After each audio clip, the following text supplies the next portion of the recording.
2026 recent ആയിട്ടുള്ള current affairs ആണ് പത്മ പുരസ്കാരങ്ങൾ. നമുക്ക് കുറച്ച് ബേസിക് ഫാക്ട്സ് നോക്കിയിട്ട് റീസെൻ്റ് വിന്നേഴ്സിനെ നോക്കാം. സ്ഥാപിതമായത് 1954 സോ പത്മ പുരസ്കാരം നമുക്ക് ഇന്ത്യയിലെ ഏറ്റവും ഉയർന്ന ഒരു സിവിലിയൻ ബഹുമതിയാണെന്ന് പറയാം. ഫസ്റ്റ് ഹയസ്റ്റ് സിവിലിയൻ അവാർഡ് ഏതാണെന്ന് ചോദിച്ചു കഴിഞ്ഞാൽ നമുക്ക് ഭാരത് രത്ന പറയാം. അപ്പോൾ സെക്കൻഡ് ഹയസ്റ്റ് സിവിലിയൻ അവാർഡായിട്ട് നമുക്ക് പത്മ അവാർഡ്സ് പറയാം. പത്മ അവാർഡ്സ് പറയുന്നത് തന്നെ പീപ്പിൾസ് അവാർഡ്സ് എന്നാണ്. പത്മ അവാർഡ്സിനെ 3 കാറ്റഗറി ആയിട്ട് തിരിച്ചിട്ടുണ്ട്. നമുക്കറിയാം പത്മവിഭൂഷൺ ഉണ്ട്, പത്മഭൂഷൺ ഉണ്ട്, പത്മശ്രീ ഉണ്ട്.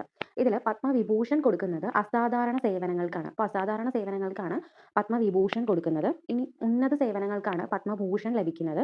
അതുപോലെ തന്നെ വിശിഷ്ട സേവനത്തിനാണ് പത്മശ്രീ ലഭിക്കുന്നത്. ഈ അവാർഡുകൾ പ്രഖ്യാപിക്കുന്നത് പ്രസിഡന്റ് ആണ്. റിപ്പബ്ലിക് ദിനവുമായിട്ടനുബന്ധിച്ച് ജനുവരി 26 പത്മ അവാർഡ്സ് പ്രഖ്യാപിക്കുന്നത്. ഇത് വിതരണം ചെയ്യുന്നത് രാഷ്ട്രപതി ഭവനിൽ വെച്ചിട്ടാണ്. മാർച്ച് ഏപ്രിൽ മാസങ്ങളിലാണ്. അടുത്തത് 2026 പത്മ പുരസ്കാരം നോക്കാം.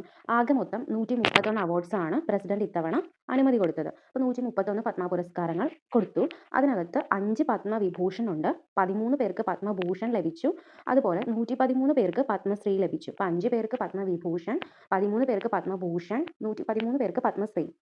ഇനി 19 പേര് ഇതിൽ വനിതകളാണ്, അത് ഓർത്ത് വെക്കണം. അതുപോലെ തന്നെ 16 പേർക്ക് മരണാനന്തര ബഹുമതിയായിട്ട് പത്മ അവാർഡ്സ് ലഭിച്ചിട്ടുണ്ട്. അപ്പോൾ പത്മ അവാർഡ് മരണാനന്തര ബഹുമതിയായിട്ട് നമ്മൾ കൊടുക്കാറുണ്ട്, മരണാനന്തരവും നമ്മൾ കൊടുക്കാറുണ്ട്. അതുപോലെ തന്നെ NRIക്കാർക്ക്, അങ്ങനെ പുറത്തുള്ളവർക്ക്, ഇന്ത്യക്ക് പുറത്ത് താമസിക്കുന്നവർക്കും നോർമലി പത്മ അവാർഡ്സ് നമ്മൾ കൊടുക്കാറുണ്ട്. ഓക്കെ, അപ്പോൾ ഈ ഒരു പത്മ അവാർഡ്സ് നമ്മുടെ ആർട്ടിക്കിൾ 18 വയലേഷൻ ആണോ എന്ന് ചോദിച്ചാൽ ഒരിക്കലും അല്ല. കാരണം ആർട്ടിക്കിൾ 18 നമുക്കറിയാം അബോളിഷൻ ഓഫ് ടൈറ്റിൽസ് ആണല്ലേ. അപ്പോൾ പത്മ അവാർഡ്സ് എന്ന് പറയുന്നത് ഒരു ടൈറ്റിൽ അല്ല. സോ അത് ആർട്ടിക്കിൾ 18 വയലേഷൻ അല്ല എന്ന് പറയാൻ പറ്റും. ഇറ്റ് ഈസ് കോൺസ്റ്റിറ്റ്യൂഷണൽ എന്ന് നമുക്ക് പറയാൻ സാധിക്കും. ഇനി 2026 പത്മവിഭൂഷൺ ആർക്കൊക്കെ കിട്ടിയെന്ന് നോക്കാം. അപ്പോൾ ആദ്യം VS അച്യുതാനന്ദൻ. മലയാളികളായിട്ടുള്ളവരെ ആദ്യം പഠിക്കാം, ദെൻ പ്രോമിനൻറ്റ് പേഴ്സണാലിറ്റീസിനെ ഓർത്ത് വയ്ക്കുക, അത്രേ ഉള്ളൂ. അപ്പോൾ VS അച്യുതാനന്ദന് മരണാനന്തര ബഹുമതിയായിട്ടാണ് പത്മവിഭൂഷൺ ലഭിച്ചത്. പൊതുരംഗത്തെ അദ്ദേഹത്തിൻ്റെ പ്രവർത്തനങ്ങൾക്കുള്ളൊരു ബഹുമതിയായിട്ടാണ് പത്മവിഭൂഷൺ ലഭിച്ചത്. അപ്പോൾ VS അച്യുതാനന്ദൻ നമുക്കറിയാം റീസെൻറ്റ് കറണ്ട് അഫെയർ ആണ്, നോക്കിക്കൊണ്ട് പോകണം. ഇനിയുള്ള എക്സാംസിന് എന്തായാലും ചോദിക്കും. നമ്മുടെ മുൻ മുഖ്യമന്ത്രി ആയിരുന്നു, അതുപോലെ തന്നെ ഏറ്റവും പ്രായം കൂടിയ പ്രതിപക്ഷ നേതാവ്, അങ്ങനെ ഒരുപാട് വിശേഷണങ്ങളുണ്ട്. അപ്പോൾ അതൊക്കെ ജസ്റ്റ് ഒന്ന് നോക്കിക്കൊണ്ട് പോവുക. പിന്നെ ജസ്റ്റിസ് KT തോമസ്, സുപ്രീം കോടതിയിലെ റിട്ടയർഡ് ജഡ്ജാണ്, മലയാളിയാണ്. അപ്പോൾ അദ്ദേഹത്തിന് പബ്ലിക് അഫയേഴ്സിലാണ് പത്മവിഭൂഷൺ ലഭിച്ചത്. N രാജം ഒരു വയലിനിസ്റ്റാണ്, ഫീമെയിൽ ആണ് കേട്ടോ. N രാജം ഇപ്പോൾ വയലിനിസ്റ്റാണ്. ഹിന്ദുസ്ഥാനി സംഗീതത്തിലെ പ്രാവീണ്യം, ആ ഒരു മേഖലയിലാണ് അവർക്ക് പത്മവിഭൂഷൺ ലഭിച്ചത്. പാടുന്ന വയലിൻ ഭൈരവി രാജം എന്നൊക്കെ അറിയപ്പെടുന്നത് N രാജമാണ്, എറണാകുളംകാരിയാണ്.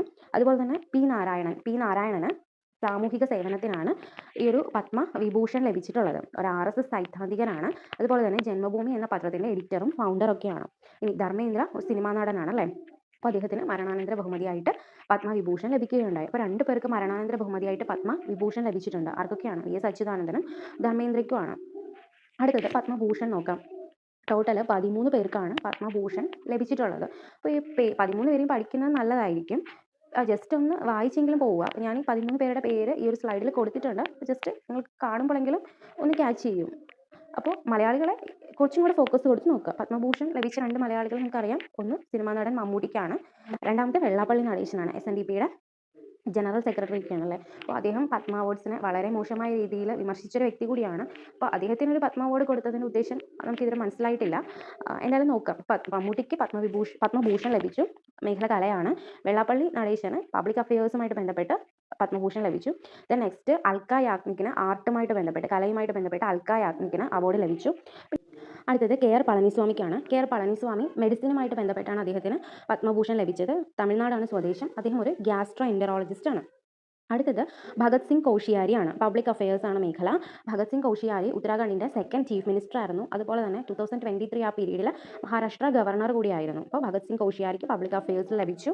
Then doctor Nori Dattatreyudu. ഇപ്പോൾ ദത്തത്രേയുഡുവിന് മെഡിസിനിലാണ്. അദ്ദേഹം ഒരു ഓൺകോളജിസ്റ്റ് ആണ്. അദ്ദേഹം ഒരു USA സിറ്റിസൺ ആണ് കേട്ടോ, US സിറ്റിസൺ ആണ്. അപ്പോൾ നോറി ദത്തത്രേയുഡുവിന്. ദെൻ പീയൂഷ് പാണ്ഡെ, അദ്ദേഹം ഒരു അഡ്വർടൈസർ ആണ്. ഒരുപാട് ഫേമസ് ആയിട്ടുള്ള പരസ്യങ്ങളൊക്കെ ചെയ്തിട്ടുള്ള ഒരു വ്യക്തിയാണ്.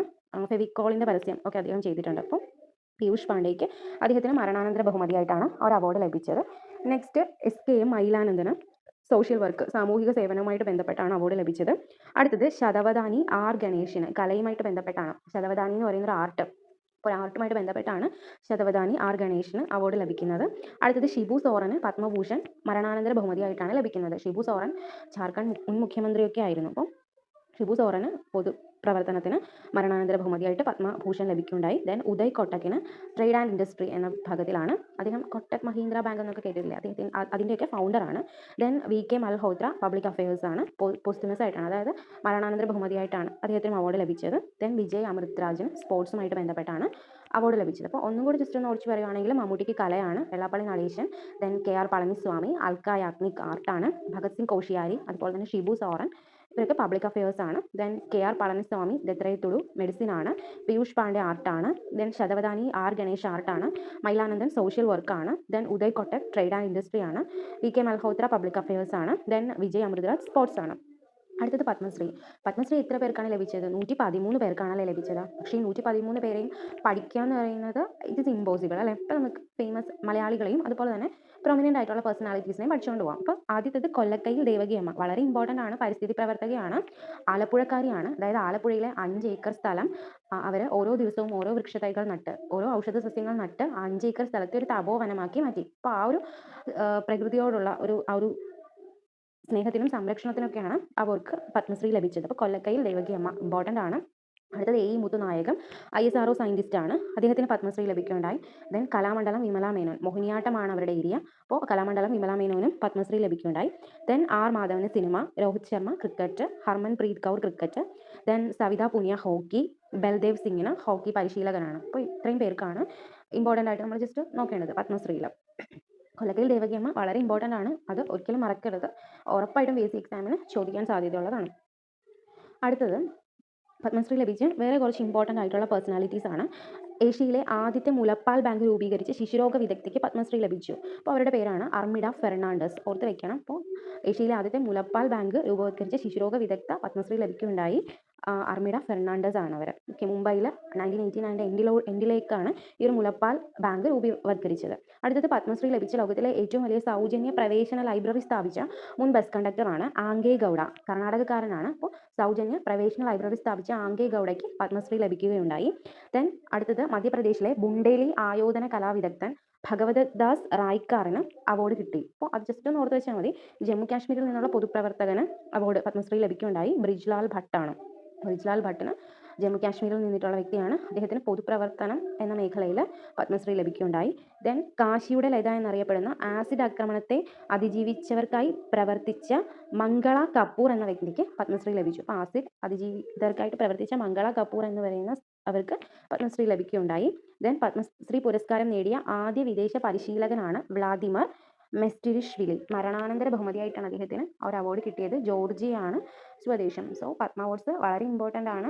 ഇനിയുള്ള റീസെൻറ്റ് എക്സാംസിലൊക്കെ ഉറപ്പായിട്ടും ചോദിക്കും.